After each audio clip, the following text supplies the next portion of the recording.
નમસ્કાર. દિવસભરના તાજા સમાચારોમાં તમારું સ્વાગત છે.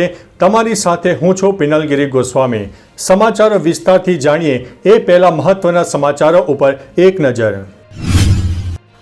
નમસ્કાર મિત્રો આજે તારીખ 23 માર્ચ 2025. મહત્વની હેડલાઇન્સ ઉપર નજર નાખીએ તો 357 સટ્ટાબાજી સાઇટ બ્લોક કરવામાં આવ્યા છે. ત્યારે આગળ વાત થશે આરટીઓ ટ્રેક સતત બીજા દિવસે બંધ રહ્યો છે. આગળ વાત થશે દાદા દાદીની ઉંમર છે 100 વર્ષ કરતાં વધુ. આગળ વાત થશે એકાઉન્ટન્ટ સાથે 75.92 લાખની છેતરપિંડી.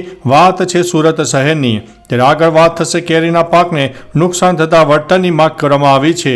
આગળ વાત થશે ભાજપના 18 ધારાસભ્યોને સસ્પેન્ડ કરવામાં આવ્યા છે. ત્યારે વાત થશે તલાટી લાંચ લેતા રંગે હાથ ઝડપાયા છે. આગળ વાત થશે પીએમ આવાસ યોજનાને લઈને સારા સમાચાર સામે આવ્યા છે. ત્યારે વાત થશે રબારી વસાહતો કાયદેસર કરવામાં આવશે.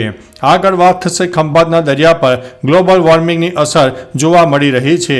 ત્યારે વાત થશે ટેસ્લાએ 46,000 સાયબર ટ્રક પાછા ખેંચ્યા છે. આગળ વાત થશે ટ્રમ્પે શિક્ષણ વિભાગ બંધ કરી દીધો છે. ત્યારે વાત થશે ડોલરથી ભારતની તિજોરી ભરાઈ ગઈ, ફોરેક્સ રિઝર્વ વધી રહ્યું છે. ત્યારે આગળ વાત થશે વીજ ચોરી કરતા આપના નેતા ઝડપાયા છે. આગળ વાત થશે ભારતમાં લાંબા શૂટિંગ કર્યા બાદ પ્રિયંકા ન્યૂયોર્ક પહોંચી છે. હવે મિત્રો સમાચારો વિસ્તારથી. ભારતમાં ઘણા અઠવાડિયા સુધી શૂટિંગ કર્યા પછી અભિનેત્રી પ્રિયંકા ચોપરા આખરે ન્યૂયોર્ક પહોંચી ગઈ છે.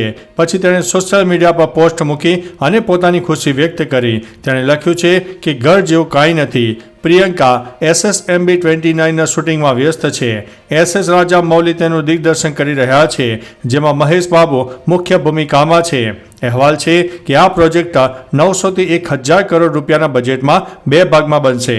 મિત્રો અન્ય મહત્વના સમાચારની વાત કરીએ તો વીજ ચોરી કરતા આપના નેતા ઝડપાયા છે. આમ આદમી પાર્ટીના નર્મદા જિલ્લા પ્રમુખ નિરંજન વસાવા વીજ ચોરી કરતા ઝડપાયા છે. પોલીસ અને DGVCLના દરોડામાં નિરંજન વસાવાની વૃંદાવન હોટલમાંથી ગેરકાયદેસર વીજ જોડાણ મળી આવ્યું હતું. વીજ વિભાગે બંને સ્થળેથી મીટર કાઢી લીધા છે. આ ઉપરાંત નિરંજન વસાવાએ હોટલમાંથી તેમના નવા ઘર સુધી ગેરકાયદેસર વીજ લાઇન ખેંચી હતી. વિરુદ્ધ અગાઉ ACBએ કેસ સહિત અનેક ગુના પણ નોંધાયેલા છે. મિત્રો અન્ય મહત્વના સમાચારની વાત કરીએ તો ડોલરથી ભારતની તિજોરી ભરાઈ ગઈ, ફોરેક્સ રિઝર્વ વધ્યું છે. ભારતીય અર્થતંત્ર માટે સારા સમાચાર આવ્યા છે. શુક્રવારે માહિતી આપતા ભારતીય રિઝર્વ બેન્કે જણાવ્યું હતું કે 14 માર્ચના રોજ પૂરા થયેલા સપ્તાહમાં ભારતના વિદેશી મૂડીરામણ ભંડાર એટલે કે ફોરેક્સ રિઝર્વ 305 બિલિયનથી વધીને 654.271 બિલિયન થયું છે. પાછલા સપ્તાહમાં ભારતના ફોરેક્સ રિઝર્વમાં 15,267 બિલિયનનો તીવ્ર વધારો પણ થયો છે, જે છેલ્લા 2 વર્ષમાં સૌથી મોટો સાપ્તાહિક ઉછાળો પણ માનવામાં આવે છે. મિત્રો અન્ય મહત્વના સમાચારની વાત કરીએ તો ટ્રમ્પે શિક્ષણ વિભાગ બંધ કર્યો. અમેરિકાના રાષ્ટ્રપતિ ટ્રમ્પે શિક્ષણ વિભાગને બંધ કરવાનો આદેશ આપ્યો છે. ટ્રમ્પે કહ્યું છે કે અમેરિકા ઘણા સમયથી વિદ્યાર્થીઓને સારું શિક્ષણ આપી રહ્યું નથી. અમેરિકા અન્ય કોઈ પણ દેશ કરતાં શિક્ષણ પર સૌથી વધુ ખર્ચો કરે છે, પરંતુ જ્યારે સફળતાની વાત આવે છે ત્યારે આ દેશ યાદીમાં સૌથી નીચા ક્રમે છે. વ્હાઇટ હાઉસના ડેટા અનુસાર શિક્ષણ વિભાગે છેલ્લા 45 વર્ષમાં 259 લાખ કરોડ રૂપિયાથી વધુ ખર્ચો કરી નાખ્યો છે. મિત્રો અન્ય મહત્વના સમાચારની વાત કરીએ તો ટેસ્લાએ 46,000 સાયબર ટ્રક પાછા ખેંચ્યા છે. એલોન મસ્કની ઇલેક્ટ્રિક કાર કંપની ટેસ્લાએ તેમના તમામ સાયબર ટ્રક પાછા ખેંચી લીધા છે. કંપનીએ 13 નવેમ્બર 2023થી 27 ફેબ્રુઆરી 2025 દરમિયાન ઉત્પાદિત 46,000 સાયબર ટ્રક પાછા મંગાવ્યા છે. નેશનલ હાઈવે ટ્રાફિક સેફ્ટી એડમિનિસ્ટ્રેશનના એક અહેવાલ મુજબ સાયબર ટ્રકનું બાહ્ય પેનલ ડ્રાઇવિંગ દરમિયાન અલગ થઈ શકે છે અને પાછળના વાહન સાથે અથડાઈ શકે છે. જોકે કંપનીનું કહેવું છે કે માત્ર 1% વાહનોમાં ખામી જોવા મળી છે. મિત્રો અન્ય મહત્વના સમાચારની વાત કરીએ તો ખંભાતના દરિયા ઉપર ગ્લોબલ વોર્મિંગની અસર. ગ્લોબલ વોર્મિંગની માઠી અસર ખંભાતના દરિયા ઉપર થઈ છે. અખાતીય વિસ્તારમાં દરિયા ભરતીને કારણે મોટા પ્રમાણમાં જમીનનું ધોવાણ પણ ગંભીર સમસ્યા સર્જાઈ છે. કેટલાક કારણોસર ખંભાતના અખાતમાં કાપ આવવાથી દરિયો 7 થી 8 કિલોમીટર દૂર ખસી ગયો હતો. 40 વર્ષ બાદ ગ્લોબલ વોર્મિંગને કારણે દરિયો ફરીથી ખંભાત શહેર તરફ આગળ વધી રહ્યો છે. દરિયો ખંભાત શહેરથી માત્ર 700 થી 800 મીટર દૂર રહી ગયો છે. મિત્રો અન્ય મહત્વના સમાચારની વાત કરીએ તો રબારી વસાહતો કાયદેસર કરવામાં આવશે. અમદાવાદ મહાનગરપાલિકા ગેરકાયદેસર દબાણો દૂર કરવાની કામગીરી કર્યા બાદ હવે કાયદેસર કરવાની કામગીરી હાથ ધરી છે, જેમાં રબારી વસાહતોના તોડેલા મકાનો કાયદેસર કરવા અમદાવાદ મહાનગરપાલિકા ઠરાવ કર્યો છે, જે સરકારને મોકલાવાશે. ઓઢવ રબારી વસાહત, અમરાઈવાડી રબારી વસાહત અને જશોદાનગર રબારી વસાહતના મકાનો કાયદેસર કરવામાં આવશે. નવી જંત્રી અનુસાર તેમજ ગુડા અંતર્ગત ઇમ્પેક્ટ ફી વસૂલ કરીને કાયદેસર કરવામાં આવશે. મિત્રો અન્ય મહત્વના સમાચારની વાત કરીએ તો પીએમ આવાસ યોજનાને લઈને સારા સમાચાર સામે આવ્યા છે. રાજ્યના લોકો માટે સારા સમાચાર છે. પીએમ આવાસ યોજના હેઠળ લાભાર્થીઓને રાજ્ય સરકાર 50,000 રૂપિયાથી વધારેની સહાય આપશે. મંત્રી કુંવરજી હરપતિએ વિધાનસભા ગૃહમાં જણાવ્યું હતું કે રાજ્યના મહત્તમ નાગરિકોને પોતાનું આવાસ પૂરું પાડવા માટે બજેટમાં 1226.70 કરોડની જોગવાઈ કરાઈ છે. હવે રાજ્ય ભંડોળમાંથી લાભાર્થી દીઠ વધારાની 50,000 રૂપિયા સહાય પૂરી પાડવામાં આવશે, જેના માટે પણ બજેટમાં 550 કરોડની જોગવાઈ કરવામાં આવી છે.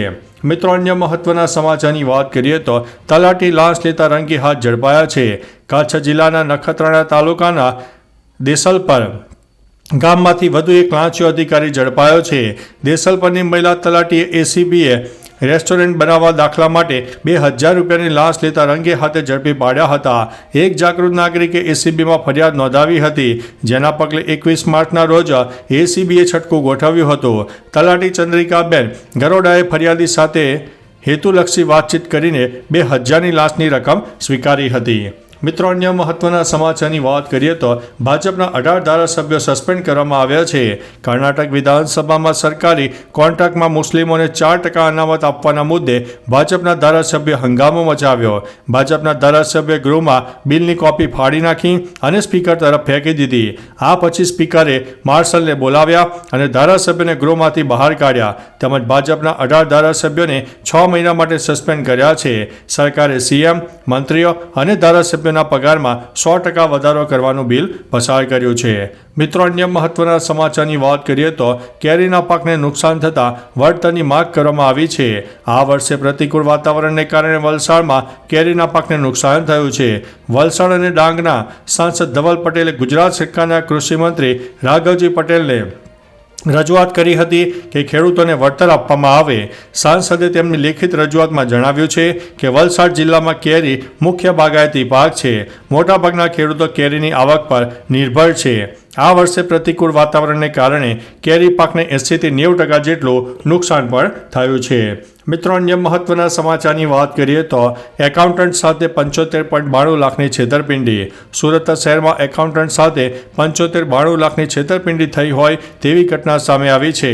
ક્રિપ્ટોકરન્સી, શેરબજાર અને જમીનમાં રોકાણના બહાને છેતરપિંડી કરવાની પોલીસે ધરપકડ કરવાની કાર્યવાહી હાથ ધરી છે. આરોપીએ 75 લાખથી વધુની રકમ લઈને છેતરપિંડી આચરી હતી. ઇકોસેલની ટીમે તપાસ શરૂ કરી છે અને આરોપી ઓમ જયંતિભાઈ પ્રજાપતિની ધરપકડ પણ કરી છે. મિત્રો અન્ય મહત્વના સમાચારની વાત કરીએ તો દાદા દાદીની ઉંમર છે 100 વર્ષ કરતાં વધુ. આઝાદી સમયનો ઇતિહાસ અને ગાયકવાડનો ઇતિહાસ જાણતા સનાડી ગામના આ કપલની ઉંમર જાણીને ચોંકી જશો. જેમાં સનાડી ગામના લાગાભાઈની ઉંમર 117 વર્ષ છે, જ્યારે તેમના ધર્મપત્ની મોગીબેન 114 વર્ષની ઉંમર ધરાવે છે. તેઓએ આઝાદીનો કાળ અનુભવેલો છે. તેમના મોખે ઇતિહાસ સાંભળીને તમે પણ વિચારમાં પડી જાઓ. મોગીબેને અત્યારે પણ મધુર અવાજમાં ભજન સંભળાવે છે અને તમે તે નિહાળી પણ શકો છો. મિત્રો અન્ય મહત્વના સમાચારની વાત કરીએ તો આરટીઓ ટેક્સ સતત બીજા દિવસે બંધ. સોફ્ટવેરમાં ખામીને કારણે ગુજરાતભરના આરટીઓ ટેક્સ સતત બીજા દિવસે બંધ રહ્યા હતા. આમ થવાથી રાજકોટના 800 અને વડોદરાના 450થી વધુ વાહન ચાલકોની ડ્રાઇવિંગ ટેસ્ટ પાછી ઠેલાઈ છે. બીજી તરફ 2 દિવસ રજા છે, ત્યારે સોમવારથી લોકો ડ્રાઇવિંગ લાયસન્સ કઢાવવા માટે ટેસ્ટ આપી શકશે. રાજકોટ આરટીઓ અધિકારી કેતન ખપેડે જણાવ્યું હતું કે સોમવારથી ડ્રાઇવિંગ ટેસ્ટ રાબેતા મુજબ શરૂ થઈ જશે. મિત્રો અન્ય મહત્વના સમાચારની વાત કરીએ તો 357 સટ્ટાબાજી સાઇટ બ્લોક કરવામાં આવી છે. કેન્દ્રીય નાણાં મંત્રાલયના ડીજીએ ટેક્સ ચોરીમાં સામેલ ઓનલાઈન ગેમિંગ વેબસાઇટ સામે કાર્યવાહી કરી છે. 357 વેબસાઇટ બ્લોક કરી છે. આમાં 10 લાખ રૂપિયા જપ્ત કરવામાં આવ્યા છે. આ કંપનીઓના 2400 ખાતામાંથી 126 કરોડ રૂપિયા વસૂલ કરવામાં આવ્યા છે. અધિકારીઓએ જણાવ્યું છે કે તેમણે ઓનલાઈન ગેમિંગ, સટ્ટાબાજી અને જુગારના વ્યવસાયો ચલાવતી લગભગ 700થી વધુ વિદેશી સંસ્થાઓની ઓળખ કરી છે. લોકોને આવી બાબતોથી સાવધાન રહેવા માટે પણ સલાહ આપવામાં આવી છે. તો ચાલો મિત્રો, ફરીથી દેશ અને દુનિયાના સુપરફાસ્ટ સમાચાર લઈને મળતા રહીશું. ત્યાં સુધી અમને રજા આપશો. નમસ્તે.